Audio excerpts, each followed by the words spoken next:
Well, good afternoon, everybody. So far, in fact, when Dr. C.N. Pandey Saab day for yesterday told me to talk about wildlife and sustainability and about the sustainability fair, I was wondering how come this wildlife comes into the picture or the scenario of such sustainability. We are no longer in the stage of hunting gathering stage where we need to consider about wildlife. We are much developed, and since morning, of course, we have been hearing uh, Dr. Vinod Mathur tell us about sustainability, about wildlife, and what the world and India has, as a country, has taken steps towards it. Then after that, of course, you have been hearing about water, you have been hearing about uh, climate change, about urbanization. Well, from there, I would like to bring you back into wildlife and talk a little bit about Gujarat in particular. Nice photographs of animals and birds. It touches us. It all touches us.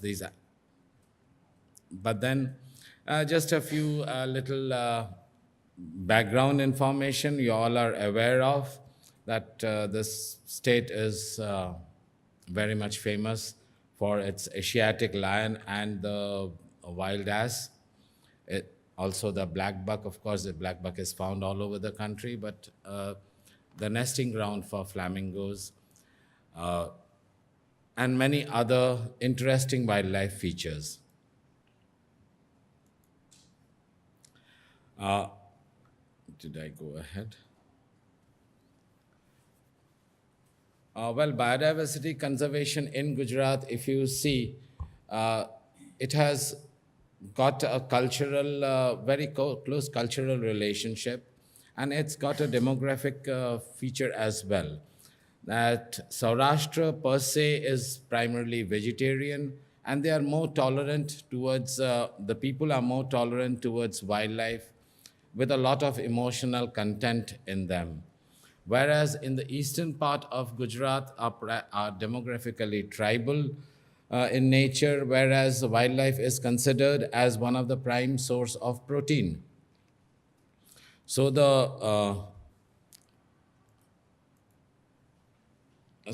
thing becomes very different. I think did I miss out? So now, here we have a scenario in a state where wildlife per se is abundant in certain areas, whereas in other areas there is virtually no wildlife at all.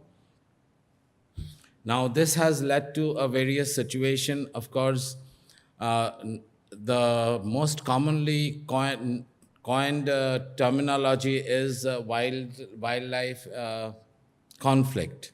But why do we use the word conflict? In fact, rather, I prefer using the word interface uh, because the wild animal and us, we come at the same time in the same space. We share the same space and the same time, and that's where we come in front of each other. And okay, these are little cartoonish kind of things, uh, which makes us wonder. This, of course, sustainability. Since morning, we have been seeing this chart and we all know about it. But this sustainability is for whom? It is for us or it is for the wildlife? Like in the morning, Dr. Mathur did say that wildlife and society is sustainable with wildlife and something like that. But then, if we look at history, it is quite evident that wherever we as humans have set foot, everywhere we have turned whatever the uh, natural animals were there or wildlife was there, we have turned them into dodos. That is extinct. And that has been happening ever since. Wherever we landed, we finished it. That's our nature. We can't help it. All we are doing is by coining such words as sustainability, by making efforts, we are just nothing but buying time. And let's see what we can do about it. Nobody has a solution. But today, what we face is this human animal uh, interface. Now, when it comes to man animal conflict, as normally the coinage used, in such an interface, it is a threat that has been perceived. We feel threatened of the wildlife that is in front of us. In fact, there is a paper, there was a clipping in the circulation today morning that somewhere in Anand, a farmer woke up in the morning with a crocodile under his bed. So a crocodile would be perceived as a threat. Very true, nothing wrong about it. You can't have a pet as a crocodile. But then, what is the solution to it? It's definitely a global issue. We need to understand and analyze all this, and then move ahead with with a proper management perspective. Now, this interface has got an environmental impact as well. Too much of urbanization because of change in climate. The cropping pattern is also changing. With changing cropping pattern, the animal behavior, and basically what is happening with animals or wildlife per se in our country, whatever is surviving is because of a tolerance, very high tolerance level of our society. The moment that tolerance level goes away, no society, no department, no amount of policing can really save that animal. But then we need to, but this tolerance is primarily because of the emotional content that is associated with it. And this is what happens when the animal and human beings come together. We have seen photos, and here are some few. But then, this is the sustainability thing. We see that very often when we use the word sustainability in any sentence, we do not use the word animal. These two words generally do not go together, if you have ever noticed. So is it this sustainability for us or for animals? I really don't know. And is there a way where the animals as well as us can sustain together? Yes, in Africa, there are lots of instances. And it all depends upon the legal framework on which that country's wildlife is being protected. Now, in the present scenario, we see that the wildlife in Gujarat, I'm saying in context to Gujarat, that it has been branded. The Khushbu Gujarat ki with Amitabh Bachchan, you must have gone through the advertising campaign. So advertising campaign is for branding a product.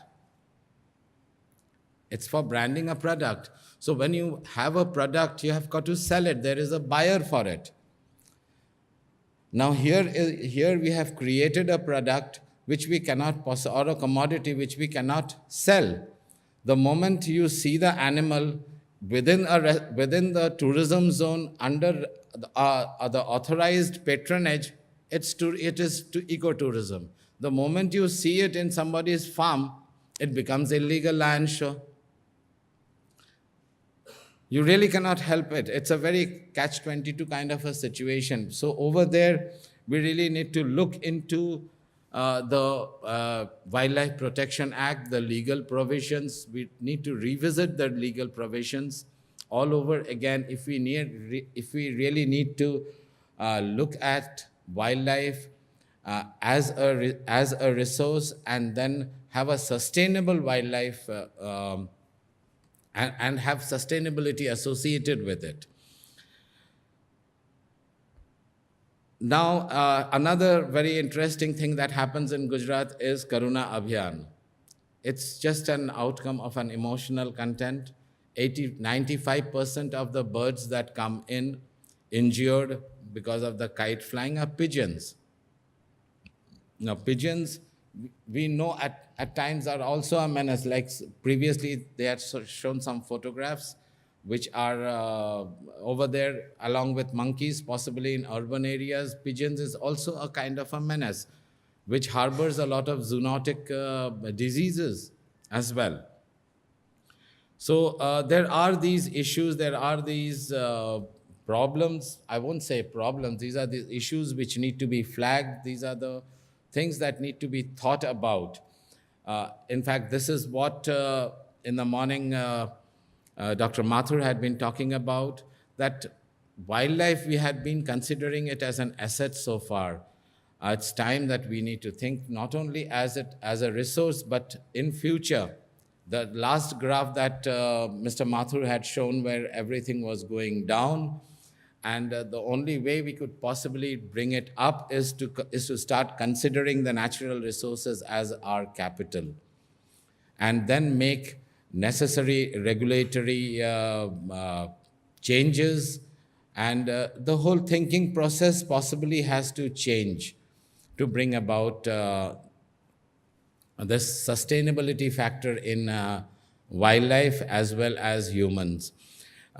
So that is the thought. And of course, the greatness of a nation and its moral progress can be judged the way its animals are treated. Gandhiji said so. So with that, I think I'll try to make it very short. Thank you so much. If anybody has any questions, I'll be too pleased to.